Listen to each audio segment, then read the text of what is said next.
welcome to Chai Cup with KayRay. I have a very important guest in the studio today. You might know her as the best-selling author of Milk and Honey and The Sun and Her Flowers, but I know her as one of my best friends. Welcome everyone, the one, the only, Rupi Kaur. Hi.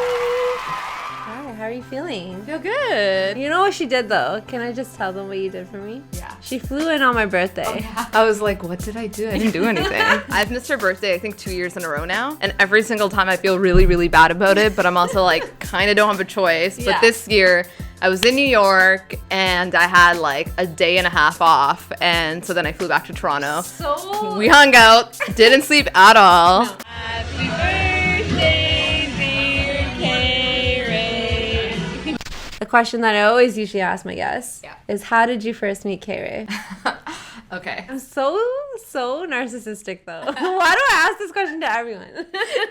Why are you talking about yourself in third person? Okay, so I met you when I was in high school. Yes. It was 11th grade, I think. Mm-hmm. Or maybe it was 12th. 12th, I think. 12th, yeah. And so I was, you know, a little brown girl dealing with like a lot of self-hate issues, you know? Hated my brownness. All these things were against me, I felt. I started performing at open mics, and you actually weren't at the first open mic I performed at. No. But I went back to another event and I was like, okay, cool. I love you guys. I want to volunteer. And so Gideon was like heading the volunteers. And so she was so great because she would pick me up, and me and my other friends as well. You would pick us up, you would drop us home, and we would like poster the walls of Brampton, all the plazas And we go together. to like each door knocking for fundraising. For fundraising. And so that was really cool because it opened me up to a community of brown people who celebrated brownness, which to me, it changed my life.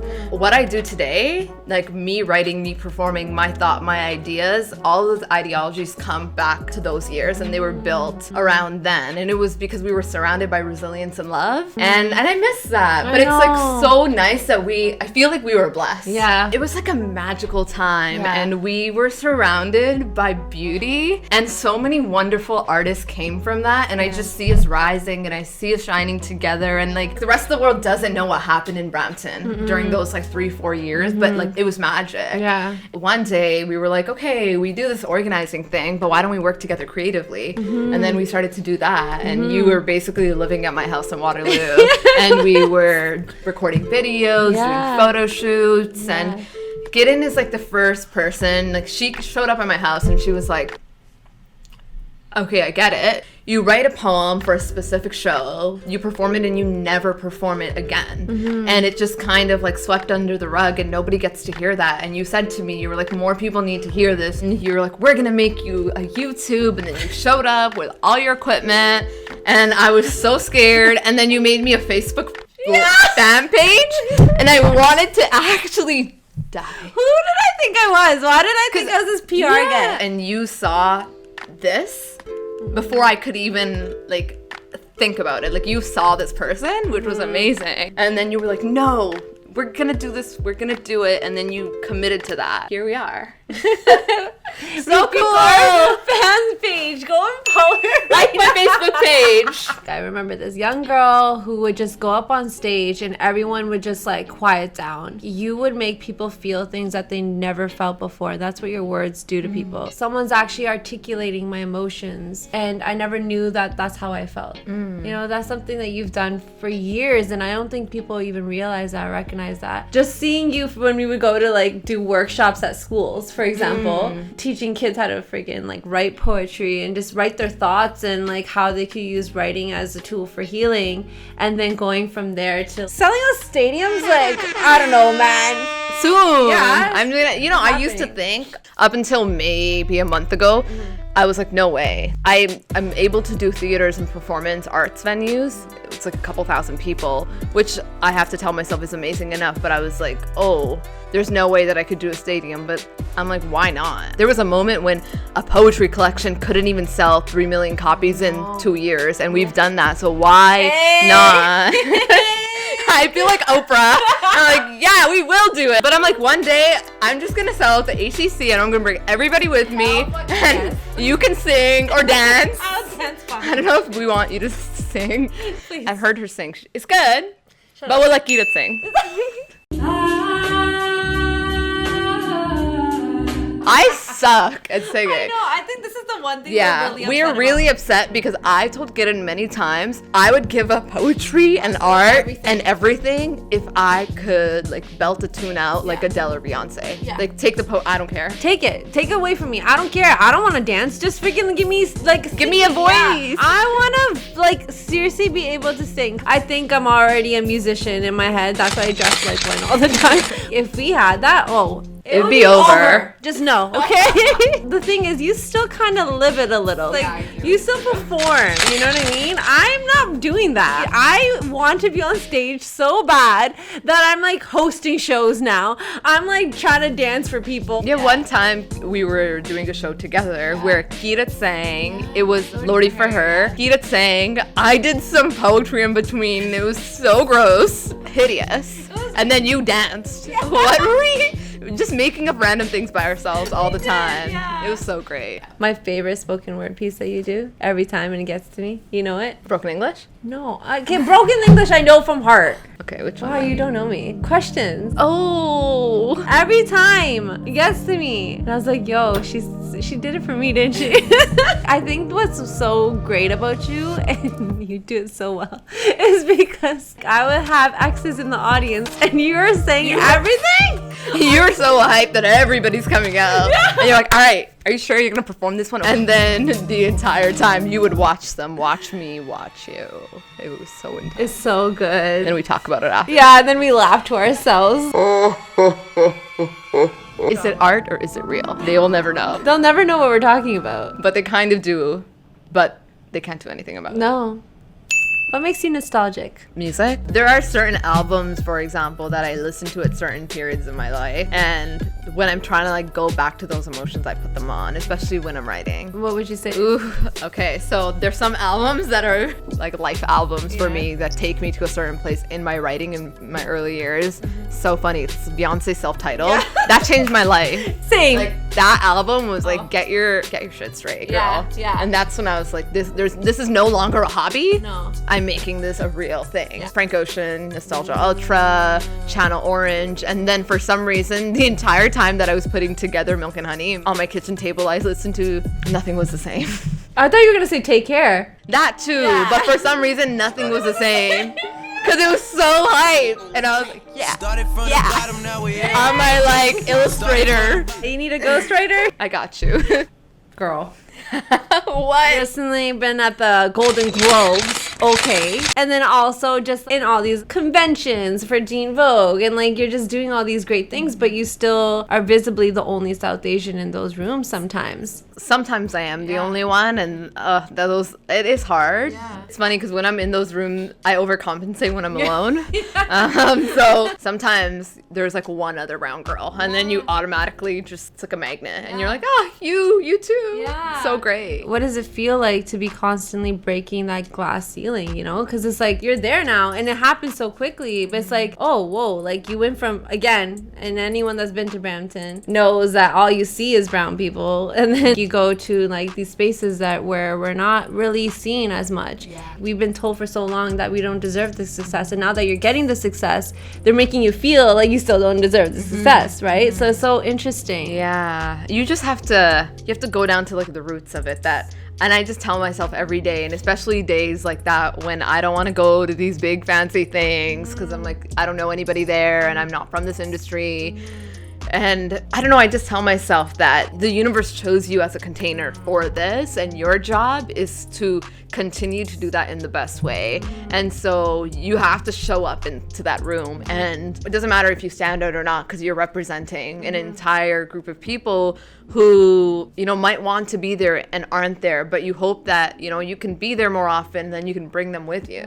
Like, we're doing really well, but we have to support each other more and more. And that's how seeing brown people on screen and in all these different rooms is going to become the norm. And no one else is going to do it for us. No one is going to open the door for us and say, hey, come on in. You know, diversity, maybe like once a month in a year, you know, but you gotta sometimes create your own doors and that's what we did. Yeah, exactly. For so long, South Asians, especially Punjabis, have been non-existent in the media industry. It's also because we've been told that our stories aren't relevant.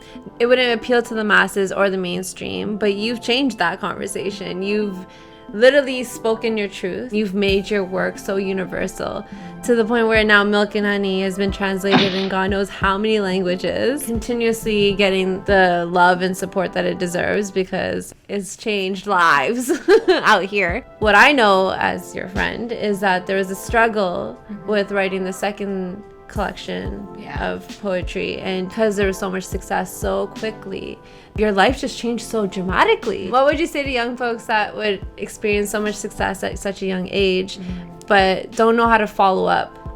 You know what I mean? Because the follow-up is where the pressure is at. Yeah. For me, I really had to ask myself at one point when I had the pressure of writing more and more and posting more and more, like, do I want to create content or do I want to create art? And I was like, I want to create art. Let's make art. I knew that I couldn't make art if I wasn't putting in, you know, the hours, and I wasn't, you know, editing one piece, even if it was just 4 lines, if I wasn't editing it for months, I knew I wasn't doing my art a service. And so there was a year where I actually stopped posting new poems altogether. Yeah, you were. And there's this idea that you have to like feed your audience. And if you don't and you disappear, then people will forget about you. And that's really difficult for young people who do use social media. And I told myself I wouldn't share anything online until I was so proud of my work that I would publish it on paper and finalize it, and then I would continue to share it. And like when I wrote Milk and Honey, I wasn't trying to write Milk and Honey. I had no idea that I was going to write a book. I just loved poetry and I loved to share it with other people.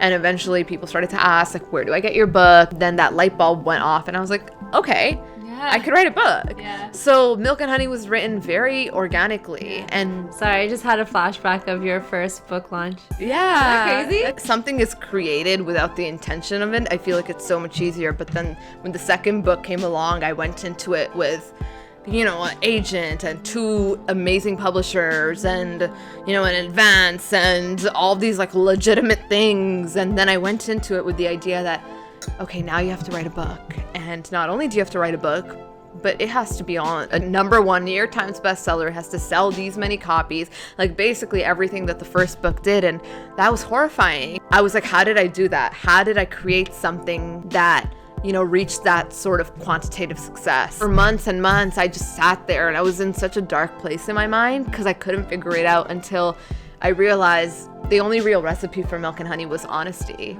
And I wrote from this honest place and I wrote for myself. And so if I was going to do myself any favor, it was just to let go of all this stuff that was floating around in my mind and write from an honest place, even though I was terrified. You just have to do the work, and eventually you do the work and you do it for long enough and something magical happens. I always tell you this. I'm like, you don't even know. I don't think you even realize how beautiful and how spiritual your work is. Yeah, you messaged me one day and you told me that. You're like, you have no idea. You don't know. You wrote it, but you don't know what you wrote, okay? You don't know what you wrote. I'm like, you write such powerful shit. Do you even know? Do you even know? A lot of the poems in The Sun and Her Flowers are the ones I never intended to write, and then I look back, I'm like, how the? Yeah. How? And it's so powerful. Yeah. Like, you speak a lot about death, and I think that was so important for me in this book because I feel like death in our community is like felt so intensely. Like, we're looking at it from such a place of loss, and I get that. I totally get it. But what was beautiful was one time I went to the funeral of somebody who's from a completely different community, and I showed up there and no one was really weeping. Instead, it was a very calm energy, and they were just celebrating the person's life, and there was like a slideshow. People are just sharing stories about this person and they're taking turns, and it was so nice. And I was like, wow, like I really want to reframe and redefine death. I was like, I don't want to live like that. Like, I don't want to live fearing it. And how can we be so scared of something that's been our truth since our existence? You know, there's one poem about funeral. Yeah, I love that. I love that poem too. I should stop saying I love my own work, but I love that one because this is a praise fest. That's what we do out here. I love that one because usually you go to a funeral and it's like, you know, people in the West wear black, and you know, we were white. But in this poem, I talk about the person that passes away. She's telling her partner what to do when she passes. And she says, when I go from this place, dress the porch with garlands as you would for a wedding, my dear. And I reframed the idea of the funeral as a wedding, because when people get married, you know, there's so much color and there's celebration. And why can't we do that when somebody is reunited with their destiny? And she says that she's waited her whole life for this, for such a beauty to take her breath away. When I go, y'all, everyone, I don't want to hear no like, she's watching over me right now. You better be celebrating. Y'all better be dancing. Yeah, because you lived it up. Yeah. You don't want people. Yeah. No, I want everyone. I want it to be a party. Yeah. Like when I'm out. Yeah. Like, you all be partying for me, all right? For real, I'm just gonna plan it before I go, and I'm gonna be like, these are the flowers I want. That's actually our will. I want to have a color scheme. What are you wearing? How are the photographs gonna look? Can I book the photographer now? Like when we go, it's not a loss. You left something so good behind. You left an entire legacy. Let's celebrate that, and that's it. For our final question, what would you say to your younger self? That it's gonna be okay, because I'm an overthinker. And I always think that I'm going to be doomed if I don't do this one certain thing perfectly, but... Oh my God, I'm still like that. Yeah, but I would love to tell her it's all going to be fine. Thank you. That's it? More! What is the most ridiculous date you've ever been on? Oh, God. I can't think of one in particular. But hold on, can I just make a joke about how all these mans try to come at us with, oh, so I like your art. I do art too. Yeah, those are the worst. When they're like, oh... I've never heard of you. I'm a feminist. And they're like, oh, but like I actually didn't even know about you till like last week, but they have your entire life memorized. Yeah. Those are my favorite type of dudes. Actually, one of the worst dates are like when you don't even know if it's a date or not. Isn't that so confusing? Yeah. Is this a date? Also, when they're like, oh, we want to collaborate. They're like, oh, we're like interested to collaborate. Like I did this and you do that. Like we'll work on a project together. So like, let's meet up and talk about it. So then you meet up at like a distinct coffee shop and then you talk about work for 5 minutes and then you start talking about other things and you walk away and you're like, I felt like that was a date. Yeah. But are we working on a project together? I don't know. Yeah. That's the worst. Because it's like, you just got to come at it straight. I appreciate and respect that. I like it when you're just like, show up. Listen, I like you. I'm going to ask you on a date and you're going to come with me. Yeah. Cool. All right, let's You know go. what I think it is that they're so intimidated because they're just like, oh, this woman that does art, like she gets it and she knows what's up, but then they're scared to say like, yo, I'm into you. But I feel like you just wait for the one that just shows up. I hate with this, like, are we friends? Are we artists working together? Are we dating? But then it's like, we're not dating, we're not exclusive, but we're gonna get mad at each other if like we're seeing other people. And it's like, I think Drake has a line specifically about that. I can relate too heavily. Yeah. Me too. Did you have fun? I had so much fun. Did you? Yeah, I even got a cup out of it. You did get a cup out of it. Beautiful. Thank you. No problem. You can get your cups now, guys. Buy the cup. Support your local artists. Aw, thanks. Thanks, Rupinder. Thank you so much. And how can people find your work? You can find it at your local bookstore. Hey! Or you can find it online. Milk and Honey, The Sun and Her Flowers. Thanks for being here. Thank you. If you enjoyed this video, please hit the like and subscribe button. And also, you can listen to the full interview in the podcast in the link in the description below. Bye. Bye. Okay, fine.